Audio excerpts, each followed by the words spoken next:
నమస్కారం. శివ భక్తులందరికీ స్వాగతం. శివ పురాణం జ్ఞానయాత్రలో ఈరోజు మన 4వ రోజు. నిన్న మనం ఈ సృష్టికి మూలమైన ఓంకార రహస్యం గురించి, దానిని జపించడం వల్ల కలిగే మనశ్శాంతి గురించి తెలుసుకున్నాం. ఈరోజు మనం శివునికి అత్యంత ప్రీతిపాత్రమైన, కోట్లాది మంది భక్తులు నిత్యం జపించే మహాశక్తివంతమైన మంత్రాన్ని గురించి తెలుసుకోబోతున్నాం. ఆ మంత్రమే నమః శివాయ. దీనిని పంచాక్షరి మంత్రం అని అంటారు. ఈ మంత్రం ఎందుకు ఇంత గొప్పది? ఇందులో దాగి ఉన్న 5 అక్షరాల అర్థం ఏమిటి?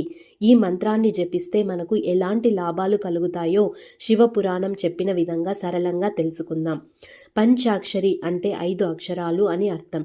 శివుడిని పూజించడానికి ఈ 5 అక్షరాలు కలిగిన మంత్రమే అత్యంత ముఖ్యమైనది మరియు తక్షణ ఫలితాన్ని ఇచ్చేది అని శివపురాణం ఘంటాపథంగా చెబుతుంది. నమః శివాయ అనే మంత్రంలోని ప్రతి అక్షరంలో లోతైన అర్థం దాగి ఉంది. నా అంటే ఇది భక్తుడిని సూచిస్తుంది. ఇది శివుడి అనుగ్రహం ద్వారా లభించే మోక్షానికి ఆటంకాలను కలిగించే అజ్ఞానాన్ని, అహంకారాన్ని తొలగిస్తుంది. మా ఇది మన మలినాలు అంటే పాపాలు, మన స్వార్థపూరిత కర్మలను సూచిస్తుంది. షి ఇది సాక్షాత్తు శివుడినే సూచిస్తుంది. శుభకరుడు, ఆనందమయుడు.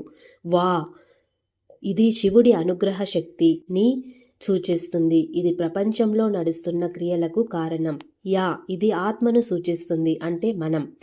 మొత్తం అర్థం ఏమిటంటే అహంకారం మరియు కర్మలు నుండి వేరుపడి శుభకరుడైన శివుని అనుగ్రహం ద్వారా ఆత్మ విముక్తి పొందడానికి చేసే ప్రార్థనయే నమః శివాయ. ఈ 5 అక్షరాలు పంచభూతాలను అంటే భూమి, నీరు, అగ్ని, వాయువు, ఆకాశం కూడా సూచిస్తాయి. అందుకే ఈ మంత్రాన్ని జపిస్తే మన శరీరం మరియు పంచభూతాలు శివునితో అనుసంధానం అవుతాయి. శివపురాణం ప్రకారం పంచాక్షరి మంత్రం జపించడం అనేది కేవలం శివుడిని స్తుతించడం మాత్రమే కాదు, మన జీవితానికి ఒక గొప్ప ఔషధం లాంటిది. మీరు తెలిసి లేదా తెలియక చేసిన పెద్ద పెద్ద పాపాలైనా సరే ఈ మంత్రాన్ని భక్తితో జపిస్తే అవి నశించిపోతాయని పురాణం చెబుతుంది. ఇది మోక్షానికి తొలిమెట్టు. ఎటువంటి కష్టాలు, ఆటంకాలు ఎదురైనా నమః శివాయ జపం మనకు ధైర్యాన్ని, మానసిక బలాన్ని ఇస్తుంది. భయం, ఆందోళన వంటివి తగ్గుతాయి. ఈ మంత్రాన్ని నిరంతరం జపించే వారి హృదయంలో శివుడు ఎప్పుడూ ఉంటాడు. భక్తులకు కష్టాలు వచ్చినప్పుడు శివుడు వారికి రక్షకుడిగా, అండగా నిలబడతాడు. శివ భక్తులు ఎక్కడికి వెళ్ళినా అక్కడ వారికి శివుని అనుగ్రహం లభిస్తుంది.